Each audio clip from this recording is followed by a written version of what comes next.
Lagpas 6 na buwan na ang nakalilipas mula nang birahin si Kapitan Oscar Dodong Bucol habang nag-Facebook Live sa kanyang bahay, ngunit hanggang ngayon ay wala pa ring nakukuhang hustisya na hinihingi ng kanyang pamilya. Ang ipinagtataka ng karamihan na kahit umabot na ng 7 milyon ang pabuya sa makakaturo sa salarin ay tila tikom ang mga bibig ng nakararami, tila isa itong palatandaan na hindi basta-basta ang nasa likod ng pangyayari. Una nang sinabi ng NBI na nahihirapan silang lutasin ang nasabing kaso. Okay, sir. So, ongoing investigation, hanggang saan tayo, sir, ngayon level sa ating investigation, sir? Well, to be honest with the public, our policemen, I myself from the NBI, we really have a hard time in solving this case. This is a very classic na case, well planned, well organized, and we believe na yung mga assailants, they are also connected with the government. So, kung ordinaryong criminal lang to, with the pot money of 5.5 million, sinusuka na yan. Kung ordinaryong tao lang yan. Kung ordinaryong killer lang yan. But because he is well connected with the government, sinong magsusukong? So, very compact sila. Ngunit mula noon hanggang sa ngayon, tanging si Enting Diretso lang ang tanging nahuli, ang taong nagsauli ng wallet sa gabing iyon hanggang sa wala na itong kasunod o update sa kaso ni Kapitan Dodong Bucol. Ang tanong, bakit o anong dahilan? He was now in the custody of the Digos City Police Office. Pero ano kayo nakulan siya? Of course, he was very important.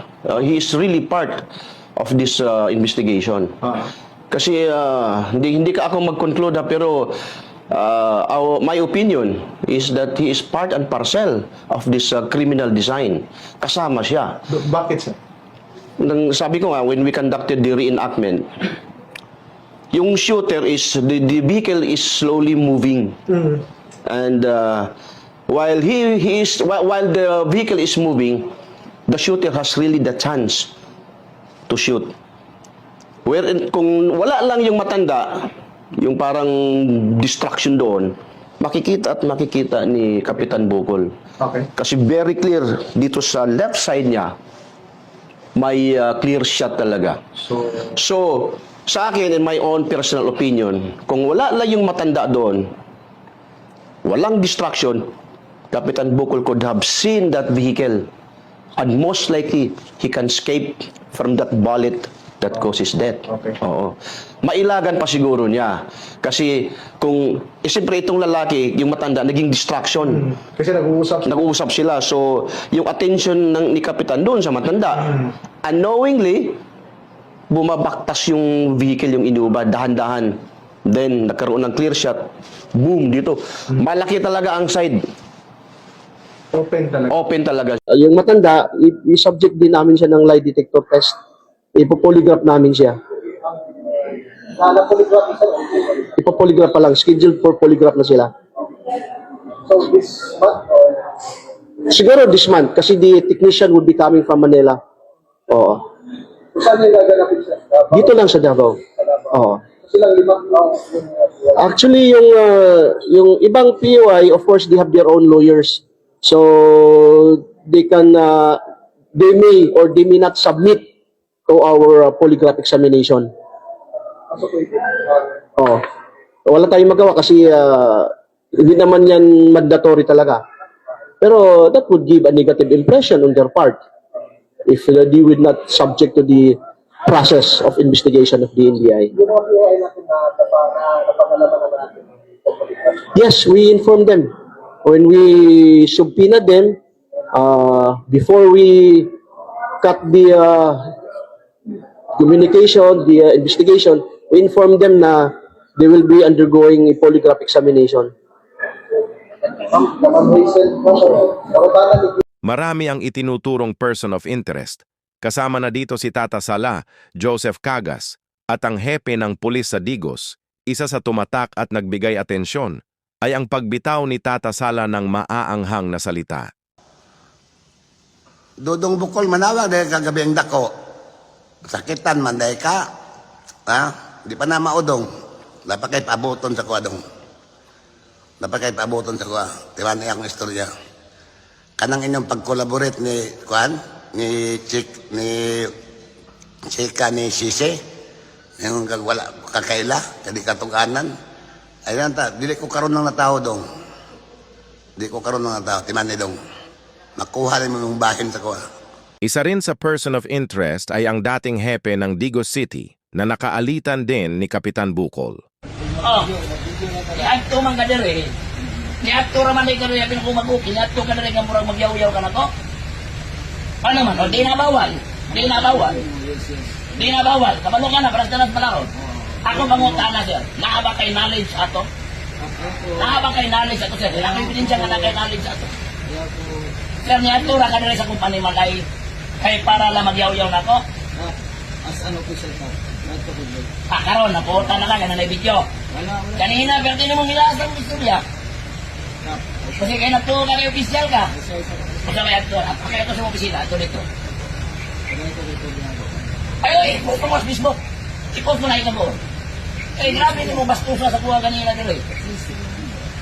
Di ba, giingnan pati ka, oh, sir, may, oh, pangutana ko nito, gitarong ni katapos mag-abot mo, wala. Gitarong pati katapos, sir. Oo. Ayaw ko siya doktor. Hindi mo lang. Dili, sir. Dili Milo. Karoon lang ka naging Milo. Nagsungan na ito, Milo lang. Karoon lang ka naging Milo, sir. Kaya gibidyo na ko. Kaya para basig na himo kung saan. Yan na yung video ba? Oo. Kabalo ko, karoon lang yung buwan. Okay. Lahat. Magandang istorya pang-abot ni mo. Kaapay lang ang witness. Kanang video na. Oo, sige. Sige, sir. Sige. Oo. Karoon na po na yung siya. Sige, sir. Ningon ka, mawala ng buwan. Kailangan kayo inuwan. Kapitas po na ng buwan. Sir, katong gituli, sir. Nagkaroon ng reklamo. Sa police station. Ngayon, lagi magsuri sa biktima. Sir, yung napa-ebidensya, sir, nga nagkagsuri. Saom na doon, eh. Di mo, kanang healthy discussion lang, sir. Kahit na ngayon, kagsuri atong biktima, wala. Hindi ka katubag lagi doon. Ang biktima yung buwan, kapitas sa kuha. Katungan. Posturya sa kuha. Wala Katong tomboy, sir. Taga-testimay. Ikaw, sorry ato, wala. Sergeant kanan. Posturya ka na. Oo. Posturya ka na naya pa pa. Oo, nangay baka sorry, wala. Ako na istorya, iyaharap pa pa. Oo, lagi, nangay baka sorry ato, wala. Naksyonan ninyo, wala. Action na muna. No? Naksyonan ninyo. Action na muna. Istorya na muna. Sir, naka-on the record. Yes. Na-hospital, sir. Ako'y na ito police station, sir. Kabalo ka na ito police station, wala. Yes, kamara ko. Na-record. O, na-record. Kano saan na-aksyonan, sir? Kano saan hospital ang biktima? After 2 days. Tama ka rin. Sa kuhan. Kaya ako may history. Kuya, bisa investigator ako, sir, at the time. Kap. Ito mga taga ka. Di na nagkatubag. Kasi kap kay tingin konti ba siya. Oh, di Ang mo ang actions is forget sa police station. Yes. Hindi na mo kailangan na lantaran. Hadlok na ka karon. Mga kay video. Tingong ka, sir. O karon na yun, sir. Tama kay personal knowledge nag-chat ba si person? Kap, kanayin mo kanino? ang position na na. Dili ta pwede. Kung saan yun mong giadto dali, sir? Sige na. Laruhon ako ng mga Harassment man mong giadto dali. Sige na. Kay wa makalagi ka to, harassment man mong istorya. as isa pa. Uy, bukla mo ko. Gitarong ni ka po. Na approach na tayo. Something na Something unsa. murag nanay mga Naunsa. imong istorya ka na murag Unsa wala kayong anong kapasyon ka. Wala basihan. Wala kayong kasyan ka. Pakita sa mga kasyan. Sige, sir. Pakita ni ka, ha? Nag-chat mo ni Colonel Repes. Sige lang, sige lang. Pakita ni ka, i-post mo ni Facebook. O, dili na, sir. Ito sila Nakatong drug deal, nakay personal knowledge, o katong tawag sa bangko, pero kung sa'yo mga aksyon, naka-action mo na. Nana mo nagtuwa ka. Naaba kay, uy, sir, na, Ipapailan na mo og kining regular filing ko. Bilin mo. ay, muli siya. Wala, sir, ako'y nagdala sa biktima dito sa mga bisita. Wala ka. Yes. Tama ko mali. Yes, pero wala ka. Sa suspect, sir. Kinsa nagdala sa suspect, hindi nakakuha. Kamu, tako. For regular filing ka. Pero wala nang gidawat amo ang action na. Sir, hindi man ako yung complainant, sir. Sir, Yes. pulis ka, sir. Nakasimilar ka, Yes. pulis, sir. Yes. Wala gani ang kuan. Dapat digalanin mo ang complainant. Sir, mahanap ko kay mali. Oo. Opisyal mga kakay, pasiminar ka dapat. Sir, dapat ang investigator mo ato sa complainant. Dili ang kapitan. Tama, sir, mali. Yes, ka. Pero ang Oo. ka, please, for regular filing. Sir, ako ay mo file. Ako ay mo file. Sa kuan, investigador. Sir, ako may mo file. Kapitan ba? O, kamo sa inyo ang hanay, isip pulis. Kap, investigador. Sir, yes. mo file o wala filing, kailangan na mo ang Nag-jato ninyo, sir. yes, sir. Pero kato pag-complain nila, sir, jato ninyo, after 2 days, wala man. Jato raman mo, kinalakpan na ako. Tama man. Sir, I think sa dali, sir. Nag-jato sa mga secretary test. Nanay recording gap. Ay, kato, sir. Ako mismo magpatag. Kahit formal complaint. Salamat po. Ayun yun kay sir. I love you, sir. I love you, sir. Yes, sir. Kaya ka lang. Hopefully. Magsinabangay ta. Ay, bugay kong galahan. Ayaw lang pagkuhan. Ayaw lang Sir. kaya pagkuhan ng logistics sa mga kita. Sir, Sa pisan order, pinabangay ta. maunin ganaan ako, sir. Sir, napay permission niyo. Sir, napay permission. Si Colonel Tababa, Colonel Lerlis, Colonel Witness, maayo ang tandem ako. Yes. Sa kisan order. Sa igmora man, sir, wala. Kaya wala man kay action. After 2 days, talaga want to say mo. Saka mga sako. Nanong dili magka. Sa iyo, dili ta mayo reason. Ano dili mo mayo Sir. reason? Sir, salamat kay sir. Sir, parehas na tayo sa Mayo. Tama ko mali. Taga-Emiliums ka. Yes. Sir, nainin ng guilty na discussion Ayaw niya. na ang lain na relasyon. Kay, in the first sense, may acto ko sa nang kuhan sa mga barangay. Castellan niya itong mga kuhan. Kano sa kanila, sir? Sa Gawad. Nako picture ito. Nako picture. Dili na ako ma-recall. Kay, pag first na ko nga kuhan, lingkod, retuan ako mga barangay. Kay yun na ma-meet na ko, sekretary lang, okay lang. Kay balo lang siyang kapitan, ano lang. Here comes na, dili mayo itong relasyon. Ayun na. Kay sa pisanod ko, alayon mamuta. Sir, Dapat, salamat din na, sir. Sir, Ayaw na ang sir, alam niyo, pamilaw niyo.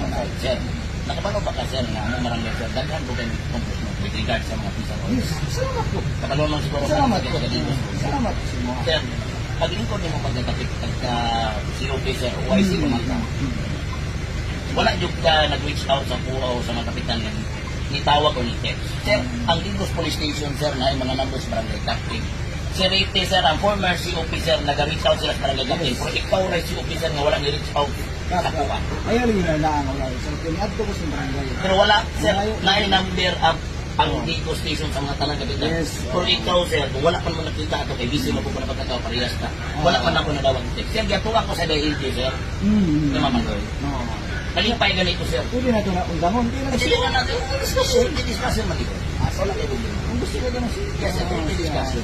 Sir, kapano ka, sir, kung pag-abot ni mo dere, sir, kung gitarong ko nimo ka, sir, mag-post ko sa Facebook, sir, no? Pasalamatan din ka, sir.